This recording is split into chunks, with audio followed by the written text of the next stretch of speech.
about 50% of the population has been infected with toxoplasma. I mean, it's a beautiful parasite. It very subtly changes behavior in many ways, but it does seem to explain some cases of schizophrenia.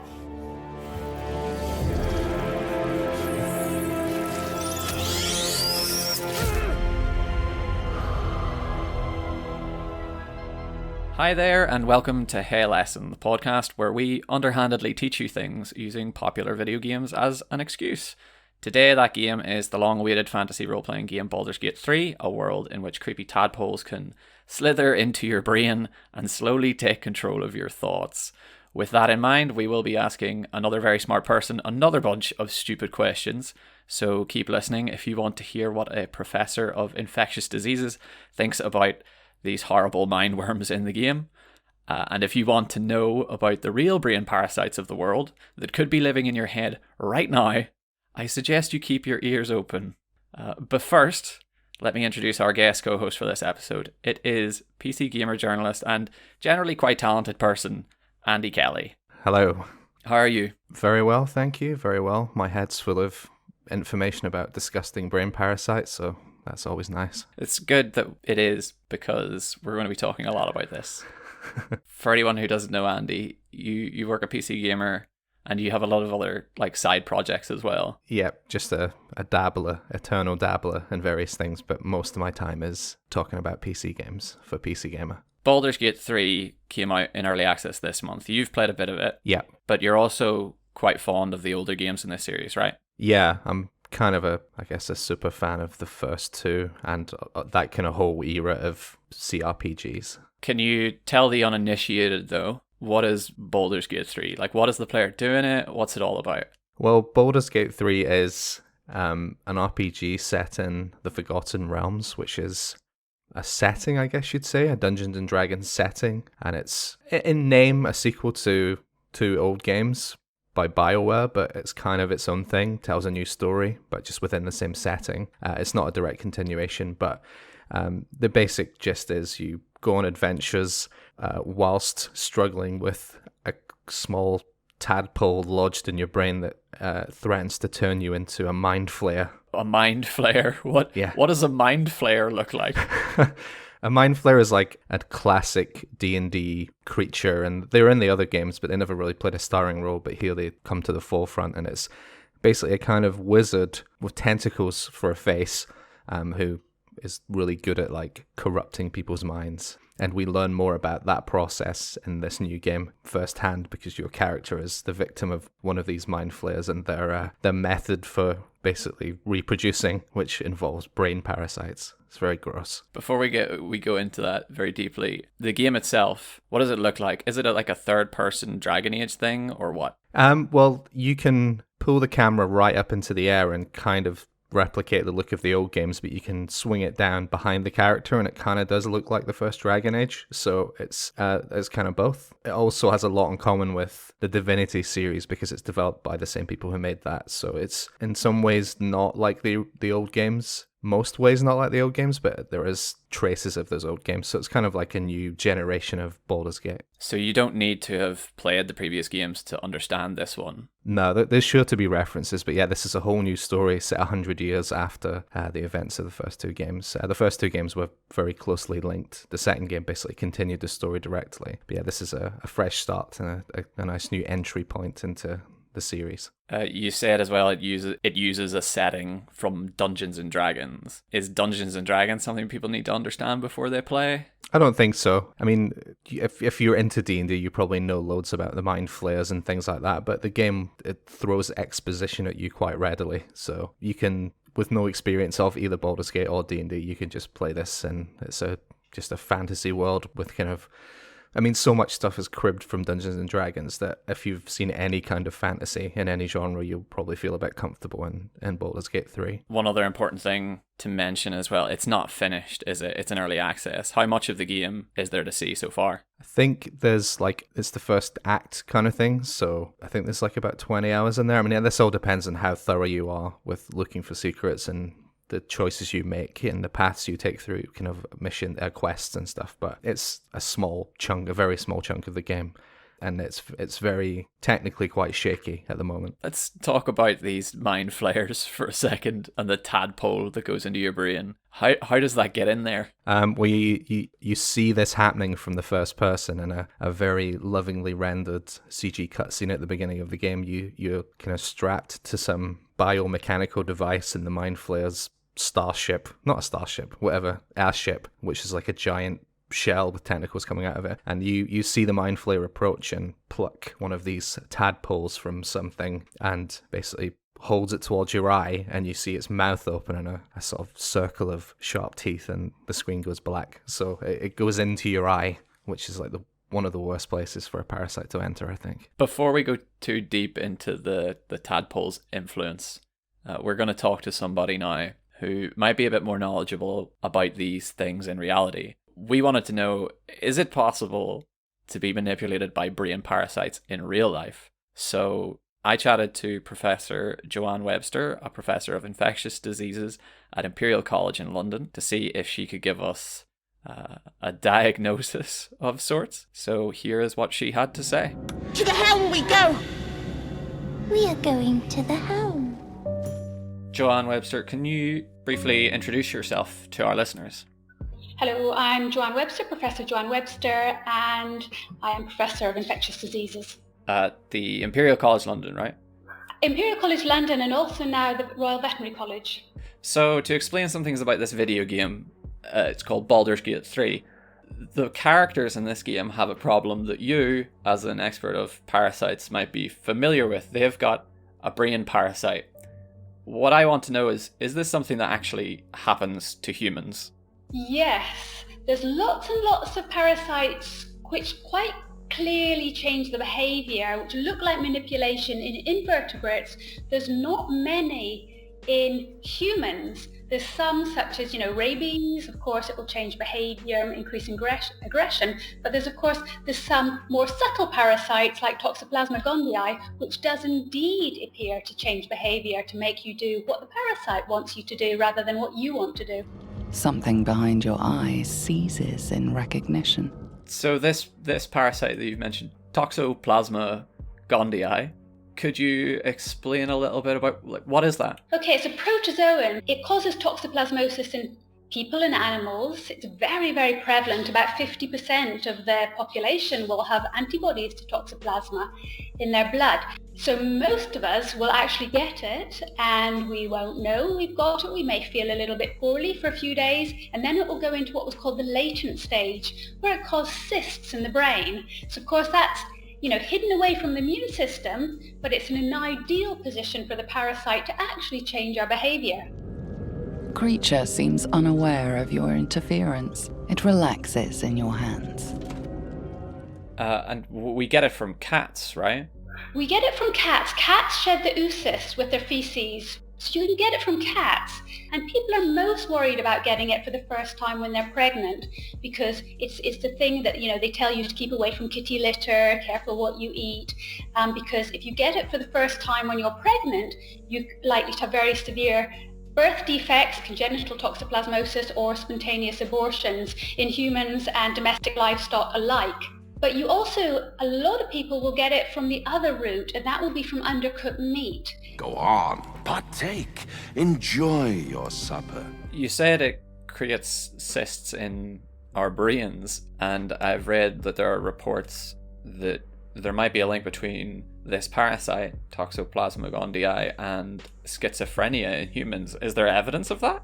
Yes. For years they've been looking at sort of an infectious causation of schizophrenia, and they've been looking at a number of different pathogens, which, some hold up, some less so. Toxoplasma seems to be a sort of a beautiful example. It's obviously not all cases of schizophrenia, particularly if you look at, about 50% of the population has been infected with Toxoplasma. About 1 in 100 develop schizophrenia. But it does seem to explain some cases of schizophrenia. We don't know exactly how. It's a beautiful parasite. It very subtly changes behavior in many ways, but also though we don't understand fully the mechanism of action, some clues, for example, the fact that the parasite can produce its own dopamine, which is identical to our dopamine, which again places it in an ideal position to change behavior, and altered dopamine is associated in patients with schizophrenia. There's actually a stronger association between Toxoplasma infection and schizophrenia than any current gene for schizophrenia. I could talk for hours, or at least a very long time, on all the evidence suggesting a link with some cases of schizophrenia, but it's really quite convincing. One skull, two tenants, and no solution in sight. When you say this is a beautiful parasite, I assume you mean it's a hugely interesting parasite. But what does that parasite actually look like? I mean, in the video game, the parasite they get, it's called a mind flayer, and it's a horrible little tadpole creature that slithers into your brain. I'm guessing Toxoplasma gondii is not like that. No, I mean, it's a little protozoan, but actually if you saw photographs of them, and I can send some to you later, it is actually quite beautiful in some of its stages. But yes, it's a little single-celled organism, and yes, you'll get these sort of lumps where it forms a cyst in the brain, and if anybody's immunosuppressed, they'll tend to reactivate and spread. So yes, it can cause quite a mess in your brain, but as the organism on its own, it's superbly sophisticated, but also really quite beautiful. The exposed brain quivers in expectation. Are there any other parasites that might change the way that we act?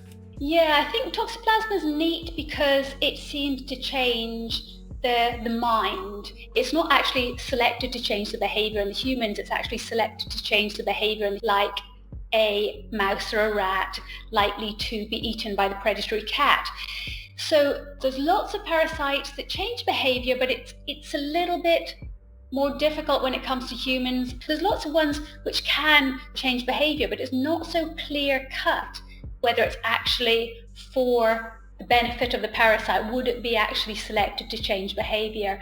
Rabies is a good one in many mammals as well, because it's transmitted through blood and saliva, so making you really aggressive and likely to fight and bite with another organism. That seems to be clear-cut manipulation too.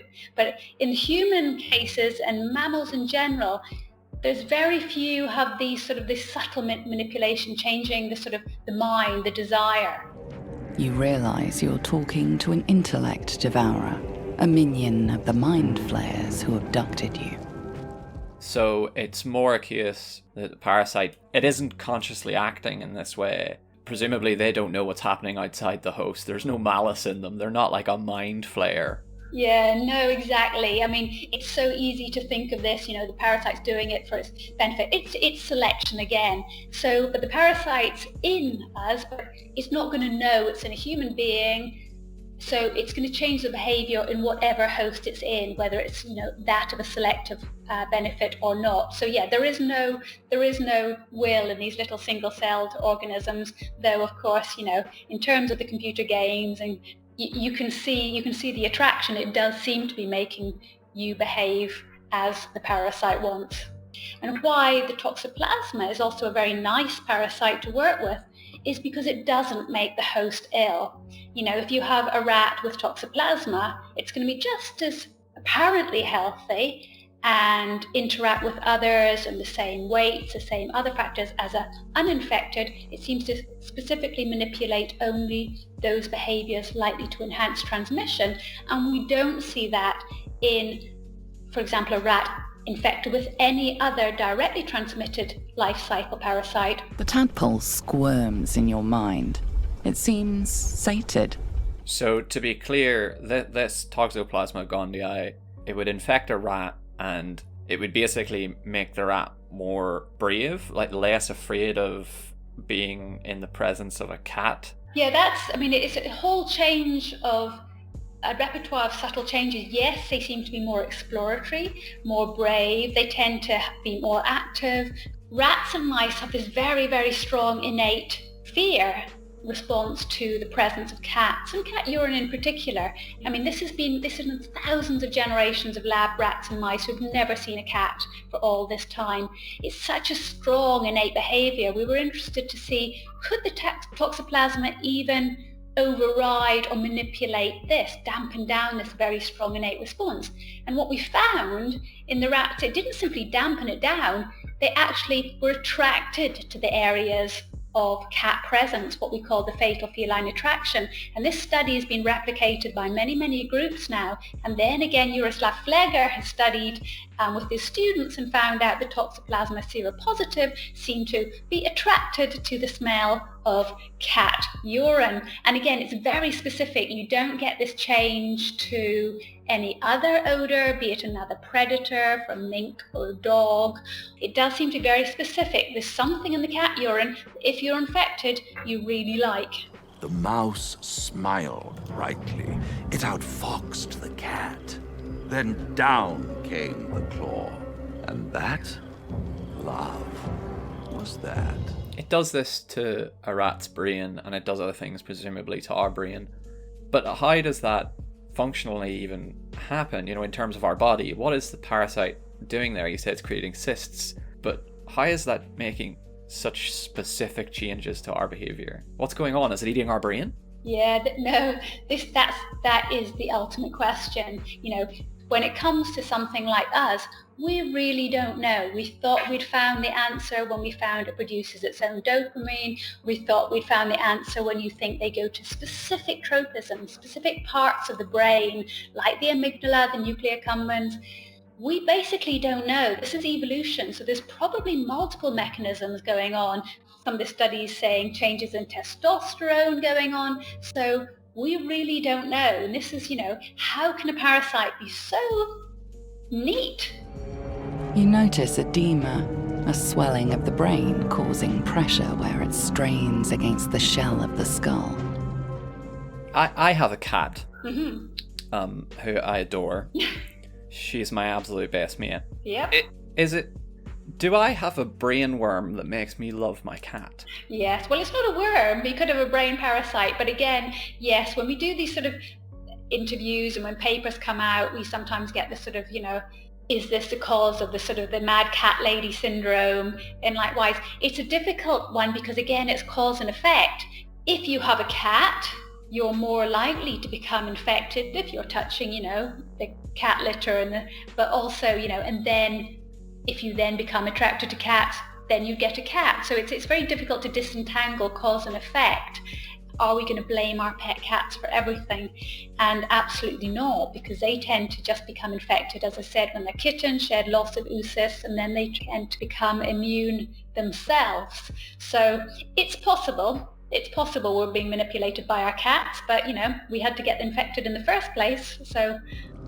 Yes, you've come to save us from this place. From this place you'll free us. Are there any other animals who can be infected by a parasite where the parasite has very clear control?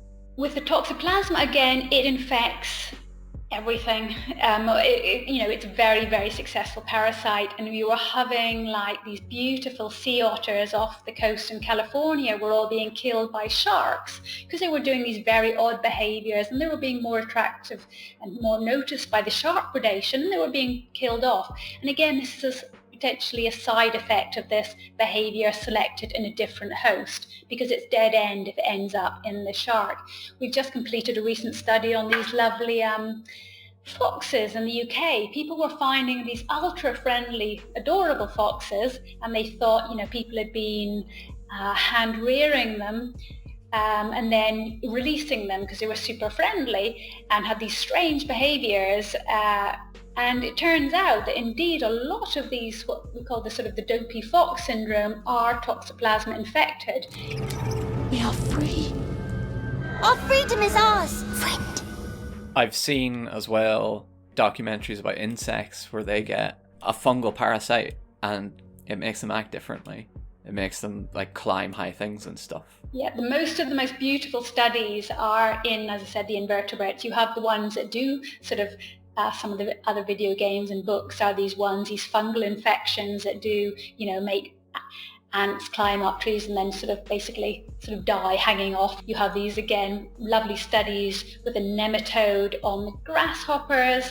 in the south of France, which makes them all just, jump into these swimming pools because the nematode has to, get through its next transmission stage in water. So you appear to have these suicidal caterpillars. In the invertebrate system, the list is long.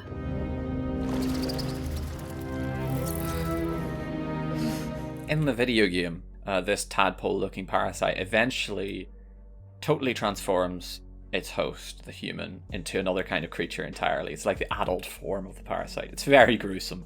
Are there any real parasites that change the physical appearance or the body of their host? Well, again, some of the ant fungal ones that go in the trees that come down, again, they look like some sort of huge fungal mass at the end.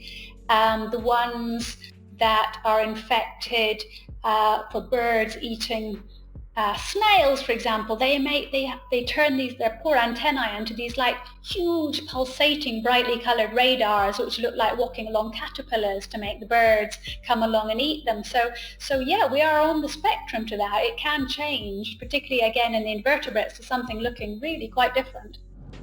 A newborn. Born new from this husk. A lot of people might be grossed out by the idea of parasites, but you're often saying that they're beautiful, they're hugely interesting. Why is it important to study them and to understand them? Of course, parasites cause disease, and in terms of illness, in protecting human and animal health, you've got to understand these organisms and don't underestimate how sophisticated they can be. And we know my sort of real job is actually disease control in people, and whatever we throw at these parasites and the importance of selection, they will change from drug resistance to different transmission, host, different behaviors. They're very, very sophisticated, so they can't be underestimated. Come daybreak, finding a healer is our first priority.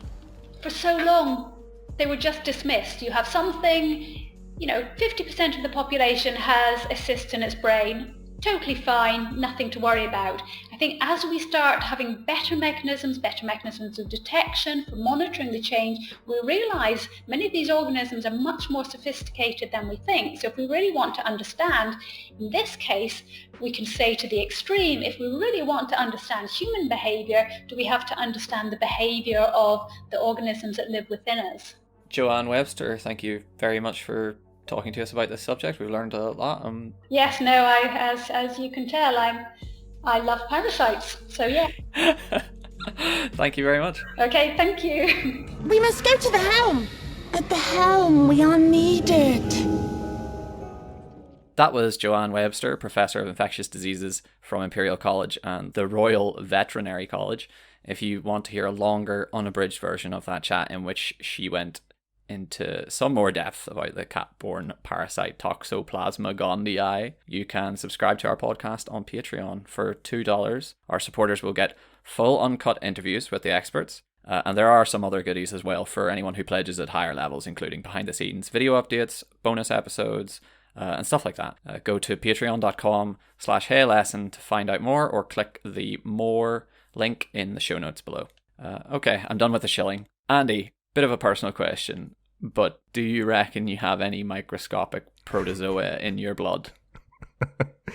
Well, sometimes you question decisions you've made and you think, was that me, or was that some small single-celled organism piloting me like a mech suit? But yeah, I don't think so. You don't reckon so? Out of curiosity, have you got a cat? I do not have a cat. Okay. Do you see a cat every once in a while? I do, yeah. Yeah, my girlfriend's parents' cat I used to see more often before all this business that happening in the world. But yeah, I used to hang out with that cat quite a lot. So this interview got me thinking about all the times I was close to that cat. How does that cat smell to you? No identifiable odor. Really? Yeah. I like the smell of my cat. It's worrying. Not its pee. Her fur. I think it smells nice. Is that odd? I don't think so. I can't say I've ever noticed that cats have an odor, but it's nice that yours does. I think maybe that means you're just not getting. You're Close not getting enough. as close as I am. Well, it's not my cat, you know, so you got to keep a bit of respectful distance for someone else's cat. So That's very fair. Joanne Webster, our professor of parasites, she gave a statistic that said 50% of the population will get this parasite, toxoplasma. That means statistically one of us has cysts in our brain. yeah, Does this make the mind flayer tadpole of Baldur's Gate 3 feel a little bit closer to home?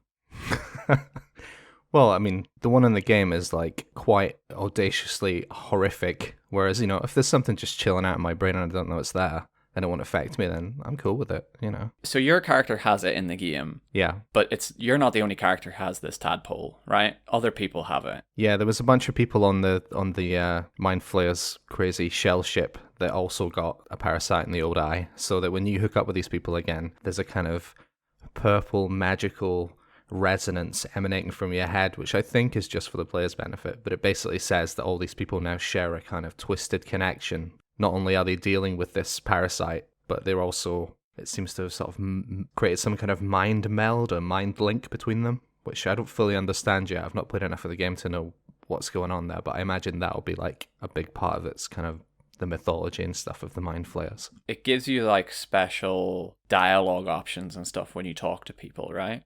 Yeah, you get a thing called illithid persuasion. I think a Mind Flayer is an illithid, which I think is a kind of... Is that the Latin name for the parasite? Yeah, so you get... Oh, so, okay. I thought a Mind Flayer was an illithid, but it's... The parasite is an illithid. But yeah, whilst the thing is quite clearly a curse because you might at any moment turn into a Mind Flayer, you also get some kind of powers of persuasion from it. So it's a bit of a blessing and a curse. A very small blessing and a massive curse, but there's elements of both. From what I've read, it seems like getting this thing out of your brain is the sort of driving force of the story of the game. Yeah, fairly early on, there's a few possible options for getting rid of it. One character says her people know of a cure or a remedy, as she puts it. So I think, but some of the other characters doubt her because of, I think she belongs to a race of like a kind of shunned race by some of the other races in this fantasy world. So I think people don't trust her, but my gut feeling thinks to go with her. So when I was playing it, I was very much on her side. Is there any sense of you getting sicker as you go on? Does the parasite start to take control at any point or make your character worse at what they do? So I don't think there's enough of the game in this build to like really see the long-term effects of it, but there are moments where you're frozen, or you see, like, you stop and your brain is flooded with like images of stuff that you don't quite understand. And it often happens when you're in the presence of another parasite. I don't know if that's a word, but let's say it is. And we see in this early build the beginnings of what it's doing to your brain. I imagine it'd be interesting if you did start to really suffer, and as a result of you not making certain decisions that might have led to you getting rid of it earlier. Like, I like the idea of like keeping it in my head, and I feel like Larian's quest designers would allow you to just keep it in your head as long as possible. So I think I'd like to do that for drama's sake, even though my character will be clearly suffering. So it's not like a symptomless thing like toxoplasma. No, as Joanne said, the defining quote of that interview for me is when she said, "It can cause quite a mess in your brain," which was one of the most harrowing sentences I've ever heard. So I think that is definitely happening to the protagonist of Baldur's Gate 3, whoever you decided they are. But it's not just happening inside the head; you're actually seeing some kind of outward effects of it as well. Although I wonder if later in the game you start sprouting like Mind Flayer tentacles out of parts of your body or whatever. I don't know if there's any like kind of body horror physical transformation to come. Like someone transforms early in the game into a Mind Flayer, but I laughed because the camera, this could be because they haven't done the animation yet, or maybe it's just too complicated to animate, but the camera basically moves away as someone's arriving in pain, and when it pans back to them, they're suddenly a Mind Flayer. Like there's no, like I felt quite janky in early access. There's a lot of that in the game where you feel like maybe that's not been polished, but I would like to see some like gross David Cronenberg type transformation sequence, but currently the camera just pans away like in a cheap 60s TV show. It's a bit Doctor Who, I was gonna say. Yeah. So it feels like the special dialogue choices are probably gonna have some consequence if you keep relying on this worm in your head to read minds or whatever. Yeah, I think from what I've read, I've not experienced this myself, but I think the more you use the illithid persuasion system, I think that there's obvious benefits because you can if you don't have the stats to pass like a dice roll to convince someone to do something, you can, I think, rely on the parasite to like cheat for you. But I think as you use that, it does have some negative impact. So I think that, I don't know how much of a like system in the game that is, or if it just affects certain story things, but it sort of makes you think twice about relying on this thing in your head to talk you out of tricky situations. Baldur's Gate 3 isn't the first game to feature parasites in this kind of a way. Like in Dark Souls, you can get an egg that latches onto your head. The later Resident Evil games, they feature parasites quite a lot. In Metal Gear Solid 5, there's a parasite that targets you based on the language that you speak for some reason. Why do you think the video games industry loves to use parasites as a problem for players? Yeah, I mean, I guess it's like I think people are kind of numb to like villains with cartoonish Bond villain-esque plots. I think maybe it's more interesting if the problem you're facing is like, whether it's a long-term problem or just a temporary like gameplay problem. I think it's just interesting if your own body's turning on you. And I guess, you know, when people watch nature documentaries and there's a bit about parasites making ants jump off trees and stuff, I think there's just a morbid fascination there. And I think developers just like taking stuff that we find gross and off-putting and gamifying it, because it is, and you know, especially in like horror games and stuff, it's pretty effective. So you reckon it's just it makes us kind of offended and repelled by it, but also quite fascinated by it. So yeah, the game developers just stick it in. It'll get some sales. Yeah, I think so. You mentioned some of the other characters who like crash. I don't know if they crash with you or they end up with you, because this is a role-playing game before anything else. So I know you have some companions, some mates with you. Can you tell us a bit about those companions? Well, I've not played it enough to remember their names yet, so I don't know if that's a failing of the, because I know their faces and how they sound, but the names have not bled through into my brain yet. So I don't know if that's a failing of the writers, or I'm at that early stage in a game where you're like not fully familiar with the cast, especially when they all have confusing fantasy names. It's not what we can just make up some names if you want. Krog, Ugg, Filipina, yeah, Mordor. Yeah, you got to pronounce it like that at the end because it's like an orc name or something. Have any of them stood out to you? Like, who are you most fond of so far? Well, there's the aforementioned warrior woman who claims that there's a remedy for the thing. I think is a Githyanki warrior. So I think I remember her race, but I don't remember her name. But I mean, she immediately stands out as like probably the most interesting companion. There's a wizard, possibly a wizard, half-elf lady called Shadowheart. I remember the name. Shadowheart. And there's like a guy who's called the Sword of the Frontiers, who's like really good at stabbing people in a theatrical manner.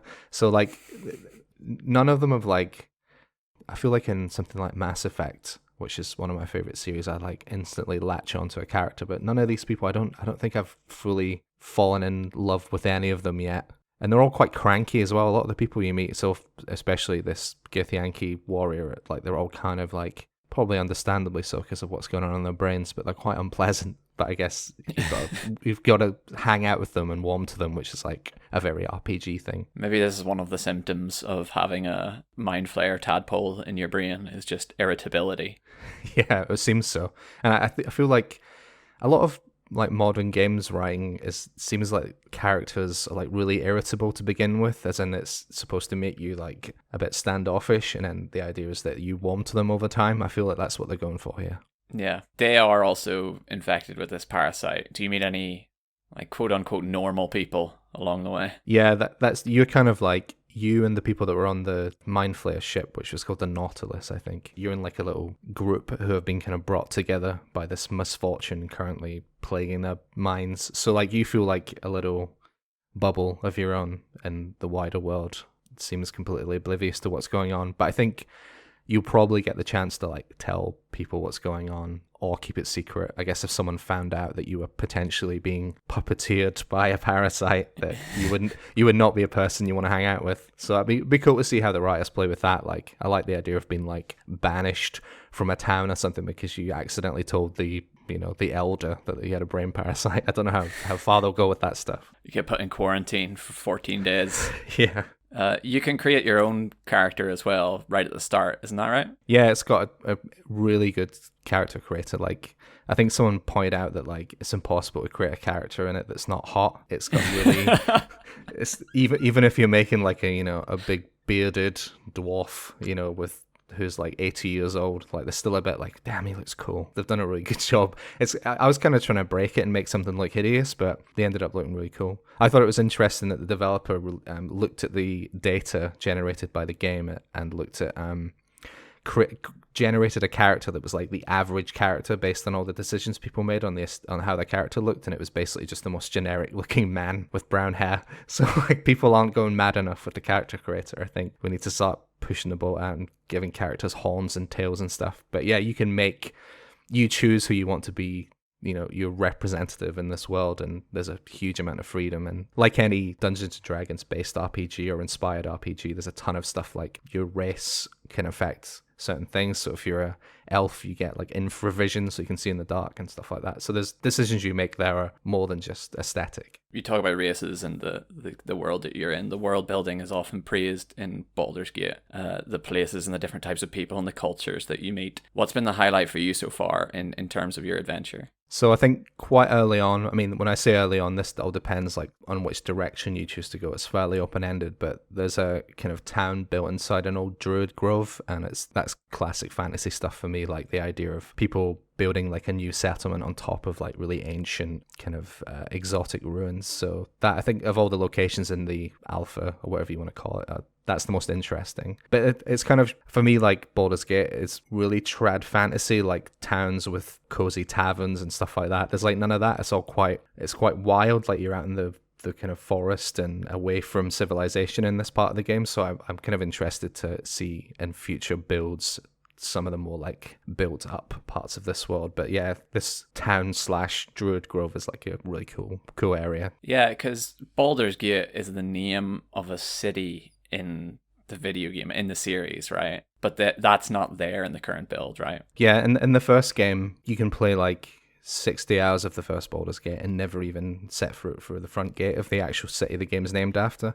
And after going through like 3 towns and like 1 million dungeons, you're suddenly presented with a massive capital city absolutely heaving with quests, which is that's a very late 90s way of designing a game. Like, a developer today would never spend a fortune building a city and then leave it till the end when most people won't see it. And in Baldur's Gate 2, you're in a completely different part of the world, and it's a direct continuation of the story, but Baldur's Gate itself is not in Baldur's Gate 2. You're in another city called Athkatla, which is like a more eastern kind of capital with a very different feel. But I think in Baldur's Gate 3, you will go back to the city the series gets its name from. And from a kind of CG trailer they released, it seems like Baldur's Gate is going to get like attacked by mind flayers and bombed by one of their big floating shell ships. So, I mean, that'll be cool. You've already written an article, which I'll link to in the show notes, about how the game is different to Baldur's Gate games of long ago. So for loyal fans of the series, how does this game feel different? Is the combat different? Is the storytelling different? I'd have to say it's not very Baldur's Gatey. Like, if you really adore the first 2 games, this doesn't really feel like it. It's very different in a lot of ways. And I mean, the main thing is that the combat system is completely different. In the originals, it was what's called real time with pause, which is where you can freely move around and attack almost like an RTS, dragging a selection box around your characters, clicking on an enemy, and they'll go and kill them. Whereas now this is turn-based, so when you get into a fight, everything stops and your freedom of movement is taken away, and you take back and forth turns with the enemy to strategically defeat them or get defeated depending on how badly you do. So that's really a big difference. But just in general, like, the tone's very different. The story is completely different, obviously, because it's 100 years later. There's some connective tissue, like there's the fog of war when you're exploring the world. Like, it's obscured until you walk through it and it's revealed slowly on the map, and little stuff like that harks back to the old games. But yeah, I think it feels like a totally different thing to me. And like, I mean, that's fine. Like, there's plenty of other RPGs that have mimicked the style of Baldur's Gate, whether it's Pillars of Eternity or stuff like that. So it's different, but it's its own thing. So I think anyone who is expecting a very modern take on the first 2 games might be a bit disappointed. It sounds like it's darker. Well, definitely. I mean, there's some gross stuff in the old games, but nothing on the level of worms eating their way into your eyeball and turning you into a squid man. Finally, it's still in early access, as we mentioned. Are you going to play through more with each update, or are you going to recommend people just wait until the whole thing is finished? Yeah, I think like at this early stage, you do feel like you're taking part in like a development process, and the developers are really going to be listening to people, and I'm kind of burned out on early access games and being a part of the dev team essentially, so I'm going to leave it till it's either in a more complete state or it's just finished. I just want to play the finished thing. I don't want to get to the end of the first act and feel like I have to wait another 6 months to continue the story. It's a hard call to make, but I'm going to be hanging back till the thing's finished, I think. All right, we're going to have to wind down now, I'm afraid. You've been listening to Hey Lesson with me, Brendan Caldwell, and our guest co-host this time, Andy Kelly. Thank you very much for chatting with me, Andy. Thanks for having me. Where can people find you on the internet if they've listened to you and thought, he seems to know things? Where can people find you? Probably easiest thing is just to go on my Twitter, where I constantly post links to the various things I do, which is at ultrabrilliant on Twitter. Okay, thank you. If you've enjoyed this episode, listener, please help us out by giving us a star rating on iTunes, if you're using iTunes, I mean. Or otherwise, you can share the show with your friends. We're still very young. We've got to get this pod rolling. If you want to help us even more, you can support us on Patreon, like I've mentioned. We don't have any ads. We don't have any sponsors on the show, and I'd really like to keep it that way. But for that to be sustainable, we need good people to throw some money in the tin at our feet. People like Alex, who is our very first top-tier supporter, or as we call these supporters according to an animal-themed tier listing I made up. He is our first questionably wealthy porpoise. So thank you very much, Alex. Does it sound like I'm making Alex up? I'm only giving people his forename, you know? He said that would be okay. That's what would work for him. If your name is also Alex, you can thank this Alex for effectively giving all Alexes a shout out. So thank you, Alex. For all non-Alexes, if you have some change rattling in your pocket and you want to help, please visit patreon.com/heylesson. Check our website at heylesson.net for more information, or you can click the show more link. It's in the show notes on your podcast app. Andy, it's been great having you on. Thanks once again. No problem. Thanks. And to everyone listening, let's say goodbye. Goodbye.